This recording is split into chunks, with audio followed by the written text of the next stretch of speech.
우울증에 걸리면 이런 이야기를 정말 많이 듣습니다. 운동 좀 해봐. 햇빛도 좀 쬐보고 집에만 있으면 더 우울해져. 그런데 우울증을 겪는 사람 입장에서는 이런 이야기가 정말 답답하게 느껴지죠. 아니, 운동할 힘이 있으면 내가 우울하겠냐는 거예요. 침대에서 일어나는 것조차 힘든데 운동화를 신고 밖으로 나가서 뛰라니. 어떻게 보면 우울증이라고 하는 병을 너무 가볍게 여기는 조언은 아닌가 싶기도 합니다. 그런데 최근 연구들을 보면 제법 흥미로운 사실이 하나 있습니다. 운동은 단순히 정신 건강에 도움이 되는 생활 습관 정도가 아니라 실제로 우울증의 증상을 낮추는 하나의 치료법으로서 볼만한 근거가 제법 많이 쌓여 있다는 겁니다. 2024년에 세계적인 의학 저널인 BMJ에 지금까지 시행된 운동과 우울증에 대한 연구들을 대규모로 모아서 분석한 논문이 하나 발표됐습니다. 총 218개의 연구, 495개의 치료군, 총 1만 4천 명이 넘는 우울증 환자 데이터를 분석을 했고요. 걷기와 조깅, 근력운동, 요가, 유산소 운동, 태극권과 기공, 여러 종류의 운동들이 실제 우울증 증상을 낮춘다는 것을 확인을 했습니다.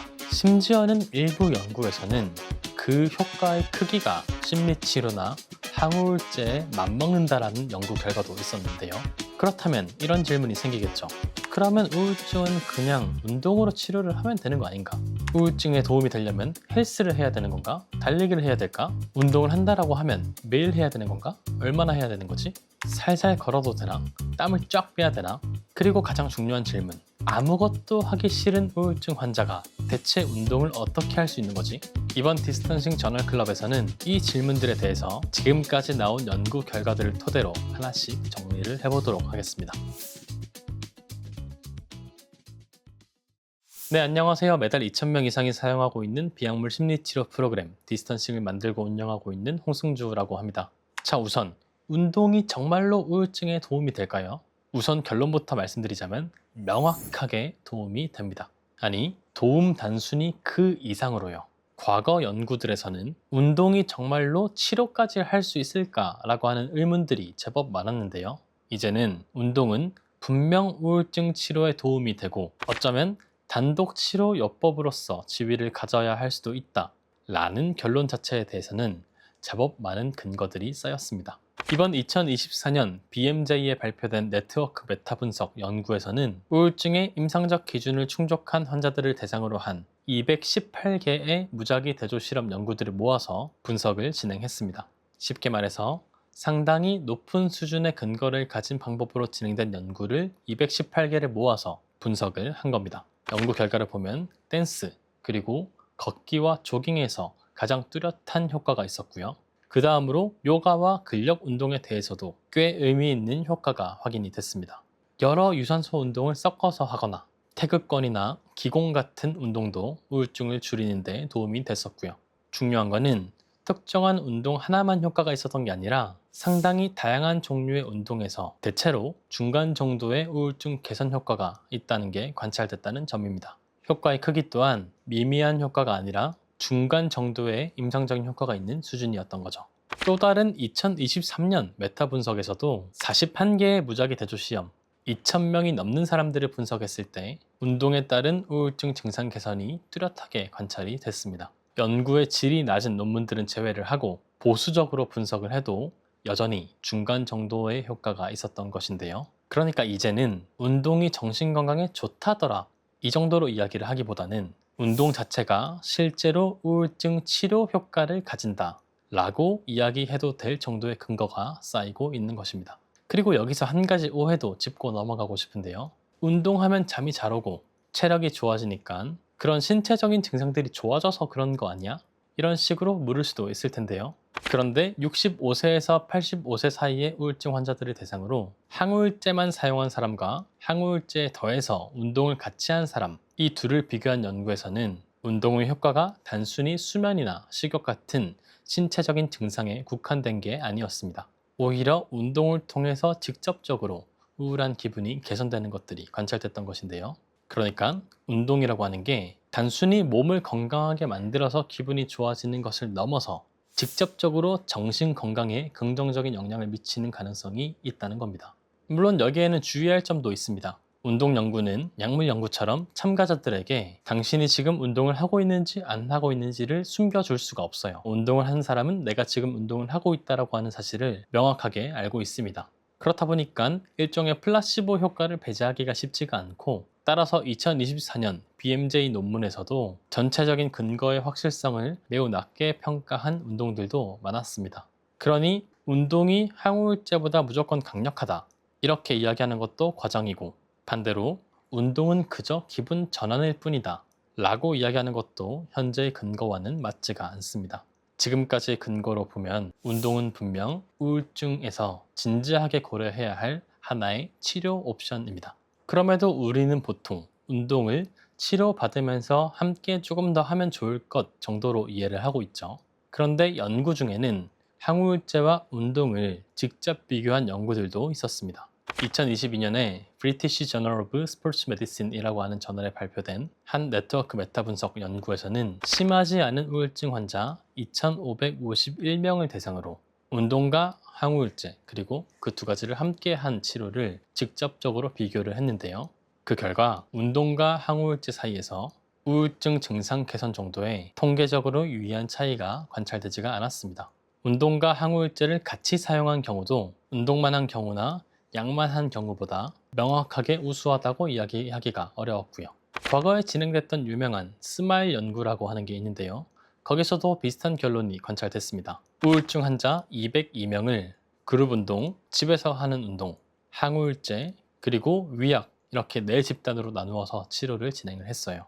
그리고 16주 뒤에 치료율을 관찰해봤는데 각각 45%, 40%, 47%, 그리고 31%였습니다. 그러니까 운동을 했던 사람들과 항우울제를 사용했던 사람들의 결과가 상당히 비슷했던 거죠. 다만 이 연구를 보면 위약 그룹에서도 치료 효과가 제법 있는 것으로 나왔기 때문에 이 한 연구만 가지고 운동과 약이 동일하다라고 이야기하기에는 무리가 있습니다.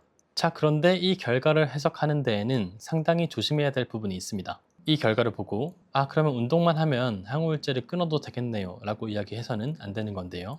왜냐하면 첫 번째로 운동과 항우울제를 직접 비교한 연구들은 주로 심하지 않은 경미한 우울증을 대상으로 하고 있기 때문입니다. 두 번째로 심한 우울증에서는 자살 위험, 극심한 무기력, 심한 식사나 수면 문제처럼 운동만으로는 관리하기 어려운 문제가 함께 나타날 수가 있습니다. 세 번째로 현실에서 우리가 운동을 처방받는 것과 실제로 운동을 하느냐는 아주 큰 차이가 있기 때문인데요. 오늘 살펴보고 있는 BMJ 논문에서도 운동 집단의 탈락률이 항우울제 집단의 탈락률보다도 더 높았습니다. 경도나 중등도의 우울증에서는 운동 그 자체가 하나의 독립적인 치료 옵션이 될 수가 있습니다. 그래서 저는 이렇게 정리하는 게 가장 적절할 것 같습니다. 우선 경증의 우울증에서는 운동 자체가 하나의 독립적인 치료 옵션으로 고려될 수가 있습니다. 그리고 이미 심리치료나 약물치료를 받고 있는 사람들에게는 운동을 추가하는 게 추가적인 도움을 줄 수도 있을 거고요. 하지만 증상이 심하거나 자살 사고가 있는 경우에는 운동으로 버텨보자 라고 하면서 혼자서 결정하기보다는 적절한 평가와 그에 맞는 치료를 병행하는 게 더 좋을 것 같습니다. 즉, 운동이 치료가 아닌 것도 아니지만 모든 치료를 대신하는 만능 치료도 될 수가 없는 겁니다. 자, 그러면 운동이 도움이 된다라고 하는 것은 인지를 했는데요. 그러면 어떤 운동을 해야 될까요? 헬스장에 가서 근력 운동을 하면 될까요? 밖에 나가서 러닝을 해야 될까요? 요가 수강권을 끊어서 요가를 하면 될까요? 2024년 BMJ 논문의 재밌는 점은 이 질문을 꽤 본격적으로 분석했다는 건데요. 결과만 보면 가장 효과가 크게 나타났던 것은 댄스였습니다. 그 다음으로 걷기와 조깅, 그리고 요가, 근력 운동, 여러 가지의 유산소 운동, 태극권과 기공, 이런 것들이 효과적이었고요. 그런데 여기서 우울증 치료에는 댄스가 1등이다, 춤만 추면 된다, 이렇게 결론을 내리면 곤란합니다. 댄스 연구는 참가자 수가 107명에 불과했고 걷기나 조깅은 1200명이 넘는 사람들을 대상으로 연구를 진행했으니까요. 그래서 연구진도 아직까지는 걷기와 조깅을 제외하면 운동의 종류에 대해서는 어떤 한 가지가 분명히 낫다라고 이야기하기가 힘들다는 것인데요. 그래서 현재까지의 근거를 가장 현실적으로 정리를 하면 운동이 도움이 되는 건 맞는데 특정 운동 하나면 특별한 효과가 있다라고 보기에는 무리가 있을 것이다 정도로 이해를 하면 좋을 것 같습니다. 달리기도 되고 빠르게 걷는 것도 되고 웨이트 트레이닝도 되고 요가도 괜찮습니다. 오히려 저는 여기서 더 중요한 질문은 논문에서 1등을 한 운동이 무엇인가가 아니라 내가 실제로 계속할 수 있는 운동은 무엇인가 라고 생각합니다. 아무리 효과가 좋다라고 하더라도 내가 계속할 수가 없다라고 하면 아무런 소용이 없으니까요. 재밌는 점은 BMJ 연구에서는 그래도 요가와 근력 운동이 탈락률이 조금 낮긴 했습니다. 따라서 우울증 개선을 위해서 운동을 고를 때에는 무엇이 가장 과학적으로 완벽한 운동인가를 찾지 말고 걷기, 달리기, 요가, 근력 운동 이러한 효과가 확인된 선택지들 중에서 내 몸 상태와 취향에 가장 맞는 활동을 고르기로 하는 게 더 중요할 것 같습니다. 자, 그러면 어떤 운동인지는 크게 상관이 없다고 했는데 그러면 이 운동을 얼마나 해야 될까요? 우리한테 중요한 문제죠. 이 부분에 대해서는 연구 결과가 제법 흥미롭습니다. 2024년 BMJ 메타 분석에서는 우울증을 치료하기 위해서 운동을 할 때 운동 강도가 높게 처방될수록 증상 개선 효과도 더 큰 것으로 나타났는데요. 그러니까 어느 정도 체력이 되고 운동을 지속할 수 있는 사람이라고 하면 가볍게 운동하는 것보다는 점차 강도를 높여나가는 게 도움이 될 수 있다는 겁니다. 그런데 여기 재밌는 그래프가 하나 있는데요. 2022년에 세계적인 정신의학 학술지 자마 사이카이어트리에 게재된 연구인데요. 이 연구에서는 약 19만 명을 장기간 추적 관찰하면서 평소 신체 활동량에 따라서 우울증 생길 위험이 어떻게 달라지는지를 분석했습니다. 그런데 그래프를 보면 운동량이 늘어날수록 비례해서 우울증 위험이 일정한 비율로 계속 감소하는 게 아니에요. 가장 가파르게 떨어지는 구간이 바로 아예 안 움직이다가 조금이라도 움직이는 구간입니다. 이 연구에서 말하는 권장 운동량은 대략 빠르게 걷는 정도의 중강도 운동을 하루 30분씩 주 5일간, 그러니까 일주일에 약 150분 하는 정도인데요. 그런데 놀랍게도 그 절반, 하루에 15분씩 주 5일만 운동을 해도 전혀 운동을 하지 않는 사람에 비해서 우울증이 발생할 위험이 약 18%가 낮았습니다. 권장량을 다 채우면 25%가 낮았고요. 그리고 그 이상 운동을 더 한다고 해서 우울증 위험이 그에 비례해서 줄지는 않았습니다. 그러니까 여기서 굉장히 중요한 메시지가 하나 나오는데요. 운동을 충분히 하는 것도 중요하지만 가장 큰 변화는 0에서 1로 가는 곳에 있을지도 모른다는 것입니다. 그러니까 두 가지를 기억하면 좋을 것 같아요. 첫 번째는 처음부터 완벽한 운동량을 채우려고 하지 않아도 괜찮습니다. 아무것도 하지 않던 사람이 하루에 15분 정도만 움직이기만 해도 우리가 운동을 통해서 얻고자 하는 효과의 절반 이상을 가져갈 수가 있습니다. 그리고 운동이 어느 정도 자리를 잡았다라고 하면 그 다음에는 내 몸이 감당할 수 있는 범위 내에서 운동 강도를 조금씩 높여보면 된다 정도로 이해를 해보면 좋을 것 같아요. 그러니 우울증에 도움이 되려면 운동을 하루에 1시간씩 매일 꾸준히 해야 되는 거 아니야?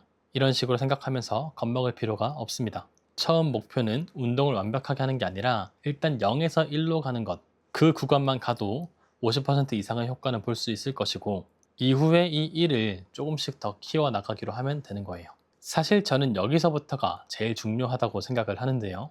왜냐하면 우울증 환자한테 주 3회 45분씩 운동을 하세요. 이렇게 알려주는 거는 정말 쉽습니다. 문제는 우울증이라고 하는 병의 핵심적인 증상이 무기력, 흥미 저하, 피로, 해봐야 소용없어 라고 하는 생각이라는 것인데요. 그러니까 우울증 운동 치료에는 제법 이상한 역설이 하나 생깁니다. 운동을 하면 좋아질 수가 있는데 우울하기 때문에 운동을 할 수가 없는 거죠. 그렇다면 우울할 때는 어떻게 해야지 실제로 운동을 시작하고 또 계속 할 수가 있을까요? 여기서는 세 가지로 나눠서 말씀을 드리겠습니다. 첫 번째로 우리는 흔히 기분이 좀 나아지면 에너지가 좀 생기면 운동을 해야지 이런 식으로 말을 하죠. 그런데 우울증에서는 오히려 이 순서를 거꾸로 해볼 필요가 있습니다. 인지행동 치료에서는 이러한 방법을 행동 활성화, behavioral activation이라고 설명을 하는데요. 기분이 나아져서 행동을 하는 게 아니라 먼저 작은 행동을 만들고 그 결과로 기분이 바뀔 기회를 만드는 겁니다. 예를 들면 오늘 내가 너무 무기력해서 30분 달리기를 하는 게 불가능하다고 하면 운동복을 입고 집 밖에 나가는 것, 아파트 주변을 10분만 걸어보는 것으로부터 시작을 할 수가 있는 거죠. 중요한 거는 오늘 운동을 한번 하고 기분이 좋아졌냐를 매 순간 평가하지 않기로 하는 거예요. 한 번 운동했다고 그날 갑자기 엄청 행복해질 수가 없습니다. 오히려 더 피곤할 수도 있고요. 그때 거봐, 운동해도 아무런 효과가 없잖아, 이런 식으로 결론을 내리면 다시 침대로 돌아가게 됩니다. 그러니까 운동의 성공 기준을 내 기분이 좋아졌는가가 아니라 내가 계획한 행동을 했는가로 잡는 게 좋습니다. 두 번째로, 저는 여기에 마음챙김적인 접근을 하나 더 하고 싶은데요. 우울한 상태에서 운동을 하면 머릿속에는 계속 이러한 생각이 돌 수가 있습니다. 왜 이렇게 체력이 떨어졌지? 내가 예전에는 이것보단 훨씬 더 잘했는데, 이렇게 한다고 뭐가 달라지나? 다른 사람들은 잘 뛰는데 나는 왜 이 모양이지? 우리 몸은 러닝머신 위에 있는데 머리는 계속 과거와 미래를 계속 돌아다니는 겁니다. 따라서 운동을 할 때에는 운동을 우울증을 없애기 위한 숙제로 바라보기보다는 지금 여기 내 몸에서 일어나고 있는 경험들을 잘 관찰하는 시간으로 만들어 보는 게 매우 중요합니다. 발이 바닥에 닿는 느낌, 호흡이 빨라지는 느낌, 허벅지에 힘이 들어가는 느낌, 바람과 온도, 한 걸음 한 걸음 걸을 때마다 이런 것들에 집중을 하기로 하는 거죠. 그러다가 문득 이래봐야 다 소용없어, 이런 생각이 떠오른다라고 하면 그 생각과 논쟁할 필요가 없습니다. 아, 지금 내 머릿속에는 이런 것들이 모두 다 도움이 되지 않는다는 생각이 떠오르는구나 하고 알아차린 뒤에 다시 나의 주의를 지금 이 순간의 경험에 집중시키기로 하는 거예요. 다만 이 부분에 대해서는 한 가지를 구분해서 말씀을 드리고 싶은데요. 현재 연구에서 운동을 할 때 마음챙김을 하면 항우울증 효과가 더 커지나 라고 하는 것을 증명한 것은 아닙니다. 그래서 마음챙김을 운동이 효과를 나타내기 위해서는 필수적인 어떤 생물학적인 기전이라고 이해를 하지 말고 반추와 자기평가에 빠지지 않고 운동이라고 하는 행동을 경험하기 위한 인지치료적인 활용법 정도로 이해하는 편이 좋겠습니다. 그리고 세 번째, 혼자서 운동하는 게 정말 어렵다면 의지의 문제라고 생각하실 필요가 없습니다. 운동 연구들을 보면 감독을 받거나 그룹으로 운동을 했을 때 효과와 지속성이 더 좋은 경향이 반복해서 나타납니다.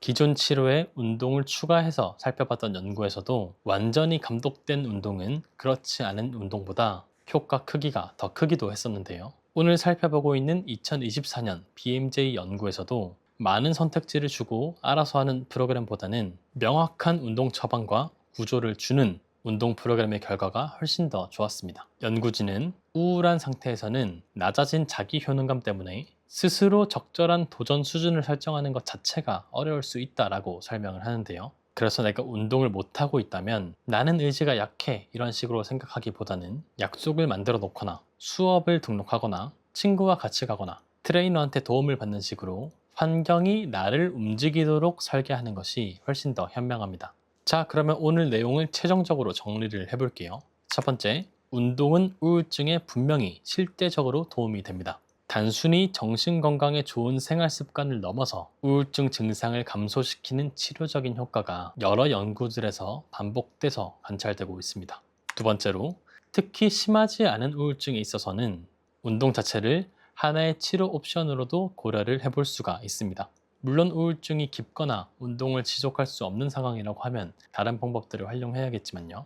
그리고 세 번째로, 종류는 생각보다 중요하지 않을 수 있습니다. 유튜브를 보면 이 운동이 좋다, 저 운동이 좋다, 운동을 이렇게 하는 게 좋다, 이런 설명들이 있는데 객관적인 연구들을 보면 종류 그 자체에 대해서는 아직 명확한 근거가 없다라고 이야기를 할 수가 있을 것 같습니다. 그보다는 달리기든 조깅이든 근력운동이든 요가든 뭐든 간에 내가 꾸준히 할 수 있는 것을 고르는 게 더 좋습니다. 네 번째로, 할 수 있다면 강도 있게 하는 게 더 효과가 좋습니다. 최근 연구들을 보더라도 강도 높은 훈련에서 항우울 효과가 훨씬 더 강했습니다. 근데 처음부터 무리를 할 필요가 없다라고 했었죠. 운동을 아예 안 하다가 하게 되는 구간으로만 가더라도 운동으로 인한 우울증 치료 효과를 상당 부분 얻을 수가 있습니다. 그러니까 처음부터 너무 강도 높은 운동을 하려고 무리하지 않아도 되고 일단 운동을 시작하는 데 초점을 둬보는 게 좋을 것 같습니다. 다섯 번째로, 그리고 어쩌면 가장 중요한 것인데 운동할 마음이 생길 때까지 기다리지 말라는 겁니다. 우울증이 있을 때에는 의욕이 생기고 나서 행동을 하는 게 아니라 행동을 먼저 하고 의욕이 따라올 기회를 만드는 게 중요합니다. 오늘 30분 못 뛰겠다면 5분, 10분만 걸어도 괜찮습니다. 그 10분 동안 이게 효과가 있을까? 이런 식으로 평가를 하기보다는 지금 내가 딛고 있는 이 걸음, 호흡, 심장 박동, 느껴지는 바람들, 이런 지금 이 순간의 경험들에 더 집중을 해보기로 하세요. 어쩌면 우울증 치료에서 운동의 의미는 단순히 세로토닌이나 BDNF 같은 호르몬을 조절하는 것에만 있지 않을지도 모릅니다. 우울증은 우리에게 아무것도 하지 마, 해봤자 달라지는 건 없어, 이런 식으로 이야기를 하는데요. 운동은 그 생각이 사라질 때까지 기다리지 않고 그 생각을 가지고도 그 생각과 함께 몸을 움직여보는 연습을 하는 방법이라고 이해를 해볼 수도 있을 것 같아요. 저는 이것이 운동과 인지치료가 만나는 아주 중요한 지점이라고 생각을 합니다. 우리가 디스턴싱에서도 반복적으로 연습하는 것도 결국 비슷한데요. 어떤 생각과 감정이 떠올랐다라고 해서 그것을 곧바로 사실이나 어떤 행동의 명령으로 받아들이기보다는 한 걸음 떨어져서 디스턴싱해서 내 생각을 마치 남의 생각 바라보듯이 바라보면서 지금 내가 할 수 있는, 나한테 도움이 되는, 내가 원하는 가치에 맞는 행동들을 하기로 선택하는 것이죠. 만약 지금 영상을 보시는 여러분이 너무 우울하고 무기력한 상태라고 하면 거창하게 지금부터 일주일에 5번씩 운동을 해야지 라고 생각하기보다는 생각에 휘둘리지 않고 내가 원하는 삶의 모습에 한 걸음 다가갈 수 있도록 딱 10분만 행동하는 연습을 해보시길 바랍니다. 네, 그래서 오늘은 운동에 대해서 이야기를 해봤는데요. 역시나 마음이 힘들 때에는 이 모든 것들을 혼자 하는 게 쉽지가 않을 겁니다. 혼자서 마음의 문제를 해결하기 힘든 상황이라면 디스턴싱에서 전문가와 함께 인지행동 치료를 연습하면서 마음의 근육을 키우고 이후 스스로 실천할 수 있는 마음의 근육들을 키워보면 어떨까 싶습니다. 네, 그러면 오늘 영상은 여기까지 하도록 하겠습니다. 오늘 영상이 도움이 됐다고 하면 댓글, 좋아요, 구독 많이 눌러주시고 저는 또 다음 디스턴싱 저널클럽에서 흥미로운 연구들을 가지고 이야기를 해보도록 하겠습니다. 감사합니다.